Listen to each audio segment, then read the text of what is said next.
Brooklyn Nets nakatikim ng playoff performance ni Stephen Curry at Jimmy Butler. At ang tatlong X-factor ng Golden State Warriors ngayong season. So para nga sa una nga natin balita, sa muling pagkapanalo ng Golden State Warriors laban sa Brooklyn Nets sa dikit na score na 121-119, muling nakita nga natin ang halimaw na performance ng two-time MVP matapos nitong makapagtala ng 40 points, 4 rebounds at 4 assists at 25 points, 2 rebounds at 6 assists naman kay Jimmy Butler, habang si GP2 naman ay nagkaroon ng 16 points, 9 rebounds at 1 assist. Para naman sa home team, pinangunahan nga sila ng 26 points, 6 rebounds at 4 assists ni Cameron Johnson, 23 points, 3 rebounds at 7 assists naman kay Cam Thomas, habang 17 points, 2 rebounds at 1 assist naman kay Tyrese Martin. Sa naging takbo nga ng game na ito ay maaga nga naging kontrolado ng Brooklyn Nets ang first quarter, kung saan tambakan nga kagad sila ng 22 points. At dahil nga yan sa napakadami nilang turnovers at hindi nga rin makapag-contribute na maganda ang kanilang mga role players, kaya naman sobrang init nga ng ulo ng two-time MVP dahil sa kinalalabasan ng kanilang performance. By second quarter naman ay binuwat nga ni Jimmy Butler ang Dubs at naibaba nga din nila kagad sa 11 points ang kalamangan ng home team. At sa pagpapahinga naman ni Steve Kerr kay Jimmy Butler, ang two-time MVP naman ang nagbuhat sa Warriors.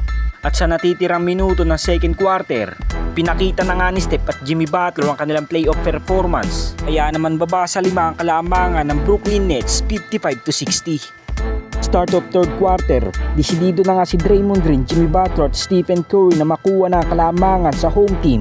Ngunit matindi nga ang ibinabawi ni Cam Thomas sa Golden State Warriors. Kaya naman hawak pa nga rin nila ang kalamangan 89-86. Sa fourth quarter naman ay dalang-dala na nga ni Jimmy Butler ang Dubs. Sinabayan nga din niya na mainit na performance ng two-time MVP na si Stephen Curry.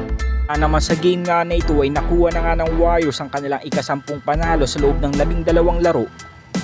At mananatili pa nga din sila sa number 6 spot ng buong Western Conference na may record na 35 wins and 28 losses. At sa ating pangalawang balita, bukod nga sa magandang performance ngayon ni Stephen Curry at Jimmy Butler, nakasalalay nga din kay Brandon Podziemski, Moses Moody at Buddy Hield ang bawat panalo ng Warriors. Dahil ayon nga sa report, kung sino nga ang dalawang player na magkakaroon ng 15 to 18 points, automatic na makukuha kagad ng Warriors ang panalo sa bawat game. So ito nga magiging pamantayan ng Golden State Warriors sa kanilang mga panalo.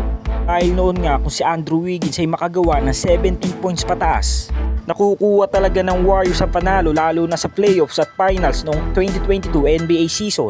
At ngayong kasalukuyan sa pamamagitan ni Buddy Hield, Brandon Podziemski at Moses Moody, kinakailangan lang talaga nila ng malaking contribution upang makatulong kay Steph at Jimmy Butler.